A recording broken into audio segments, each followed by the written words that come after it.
Assalamualaikum. Hari ini cikgu nak bincang kertas 1 SPM 2021.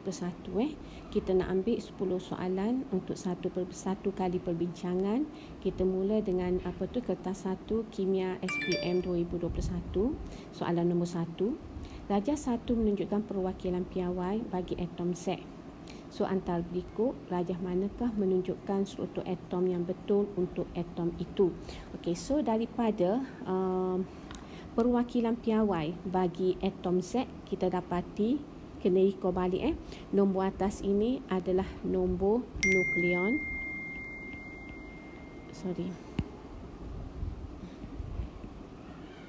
Okey, nombor atas adalah nombor nukleon. Manakala nombor di bawah ni adalah nombor proton. Okey. So, nombor proton ini bila kita kata perkataan atom, maka P sama dengan E lah. Maka bila kita nak buat susunan elektron dia, susunan elektron bagi atom Z adalah 2.5. So, kita tengoklah antara berikut yang mana menunjukkan 2.5. So, 2.5 susunan elektron. Okey, 2. Okey, yang ni salah lah. Sebab 1, 2, 3 salah. Yang ni pun 1, 2, 3. Silap ni.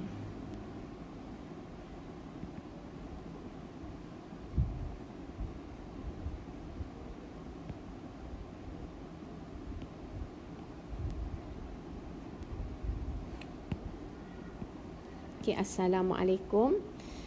Okey, video cikgu yang pertama adalah perbincangan soalan kertas 1 SPM 2021.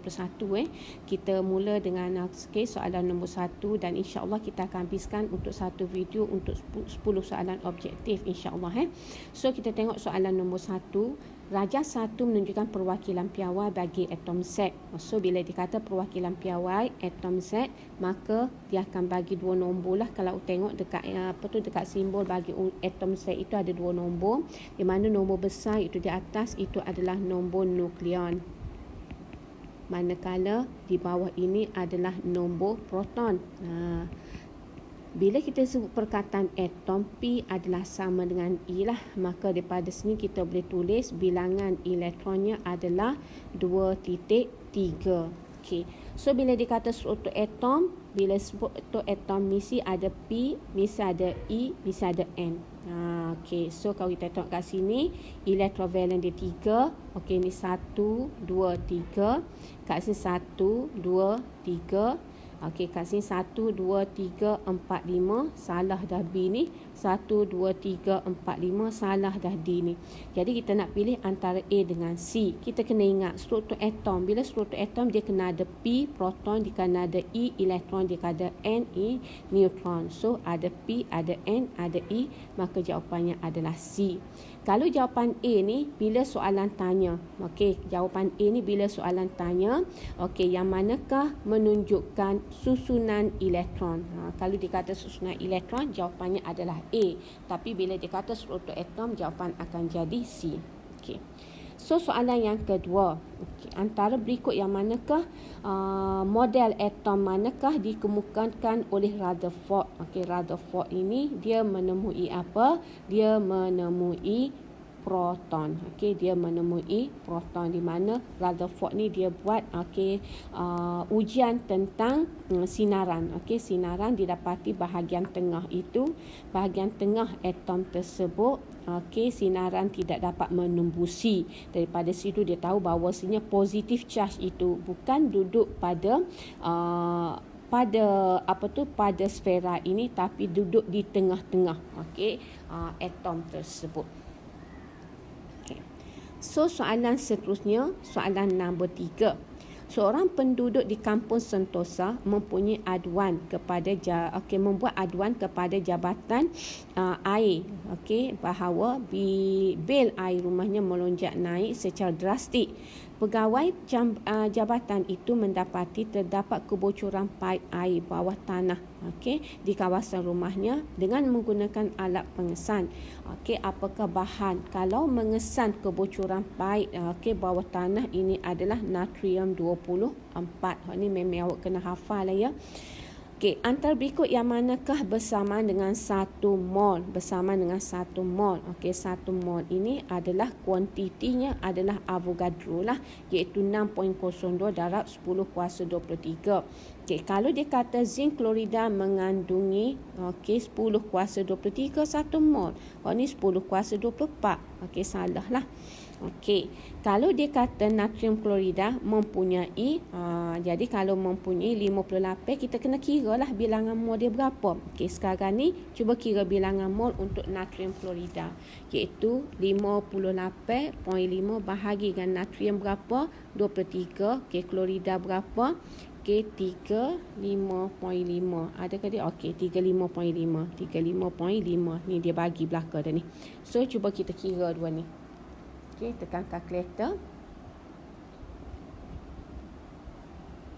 Okey. 58.5 bahagi dengan 58.5 juga tu. Jadi dapat 1 mol kan? 1 mol kat sini. Okey, ni betul. Ini betul. Isi padu gas karbon dioksida pada suhu bilik 2400. Okey, jadi kalau kita nak cari 1 mol, maka 2400 ni cuba kita bahagi dengan 1000. Jadi bila kita nak cari bilangan mol isi padu 2400 ni bahagi dengan 1000. So dapat berapa? 2.4. Okey. Silap ni, cikgu silap ya. Okey, semula. Okey, bila kita nak cari bilangan mol, okey, isi padu bahagi dengan isi padu molar. Okey, so kita ada 2400 bahagi dengan isi padu molar. 24 desimeter padu sama dengan 24,000. Ni. So, kalau kita bagi dulu, kita akan dapat 0.1 mol, bukan 1 mol. Okey, maka yang ni salah. Yang di ferrum mengandungi 0.02. Okey, 0.02 ni nilai ia sama dengan nombor Avogadro. Maka betul lah ia sama dengan 1 mol. Jadi jawapannya adalah 2 dengan 4. Okey. Soalan nombor 5. Okey, rajah menunjukkan susunan radas untuk menentukan formula empiris bagi suatu logam oksida. Jadi bila kita tengok logam oksida ini dicari formula empirik melalui kaedah ini, maka logam yang dicari melalui kaedah ini adalah logam yang reaktif. Okey. Logam reaktif ni kita bincang banyak kali dah logam yang reaktif. Contoh logam yang reaktif dia bagi adalah magnesium. Okey, magnesium. So kita tengok apa soalan dia bagi. Dia kata antara berikut logam mana yang sesuai. Okey, menentukan kaedah empiriknya dengan kaedah yang sama. Bila sama, kita kena tengok siri kereaktifan logam. Kita start dengan kalium, okey, kalsium, natrium, aluminium kan? Karbon, okey, zinc, hidrogen. So kita ada dia, kita ada ferrum, kita ada stannum, kita ada Pb, kita ada cuprum, okey, kita ada Ag. Okey, yang boleh digunakan kaedah ini adalah yang duk atas ni. Duk atas. Okey, ya Allah ya Tuanku, sorry ya cikgu tertinggal ni natrium magnesium kat sini, cikgu tertinggal magnesium. So magnesium boleh, aluminium boleh, zinc pun boleh melalui kaedah yang ni. Dikatakan atas ni adalah logam yang reaktif. Okey, jadi daripada sini hok mana kalau kita tengok hok atas, ia adalah zinc. Manakala yang di bawah ini dia guna hidrogen.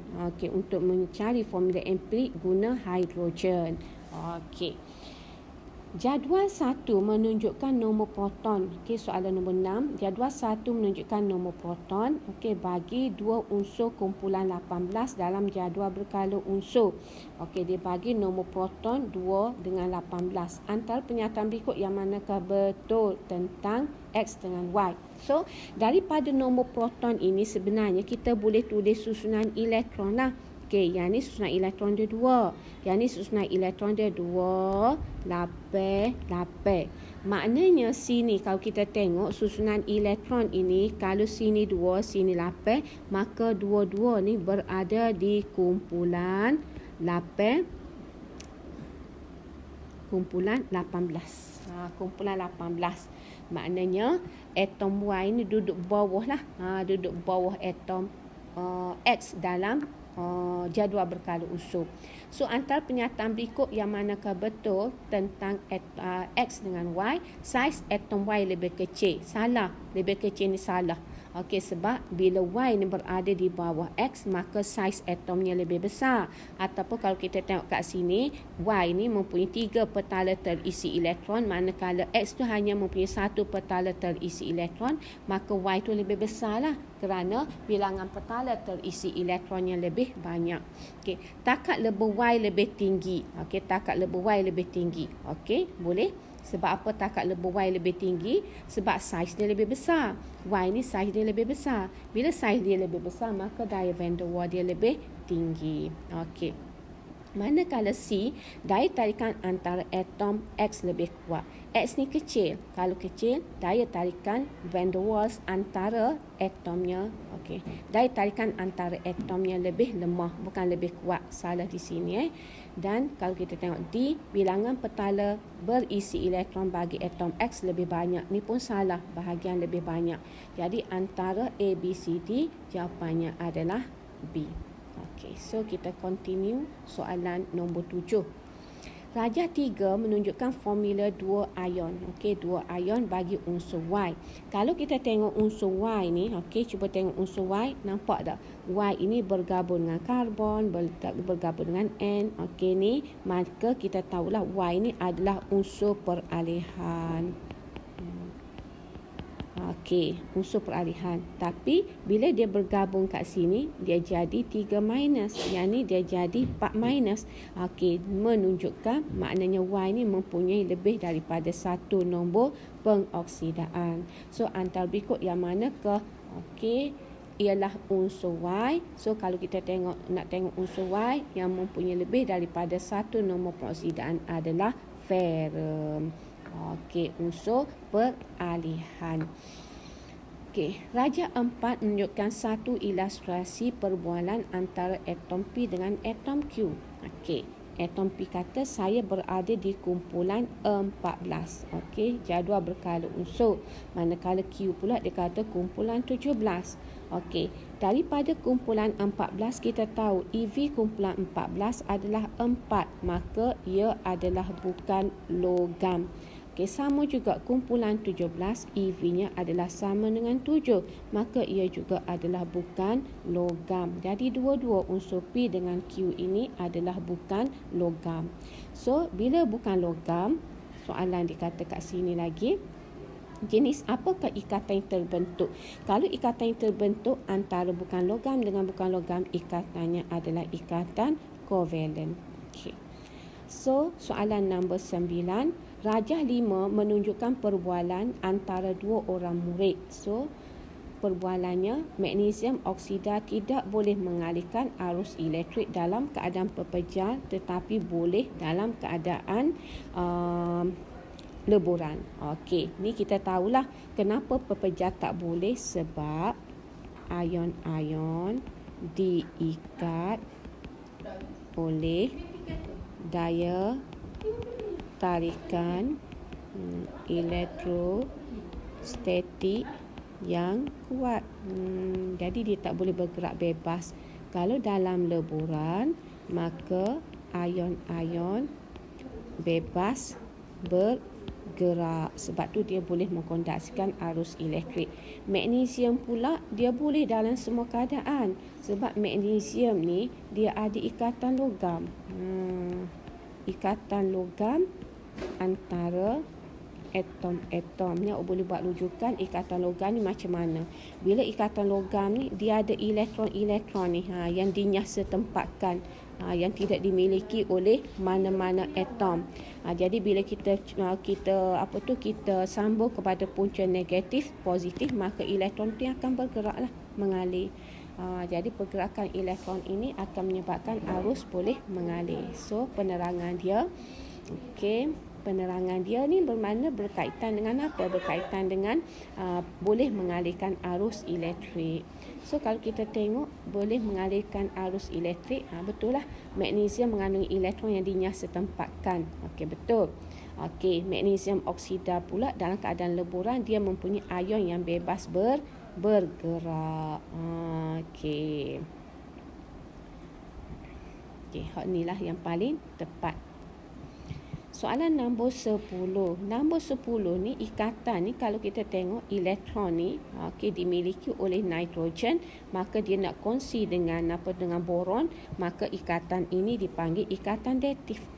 Ikatan datif. Ikatan datif. So kita tengok soalan tanya apa kat sini? Soalan ditanya antara berikut, pasangan pernyataan manakah betul tentang ikatan ini? Ikatan datif ini dikongsi di mana elektron hanya dimiliki oleh satu atom saja. Kalau kita tengok kat sini, elektron yang dikongsi dimiliki oleh nitrogen. Boron tak ada elektron pun. Jadi boron Ki je kongsi elektron milik nitrogen. So kita tengok apa pernyataan yang lebih kurang sama dengan cikgu kata saat ni.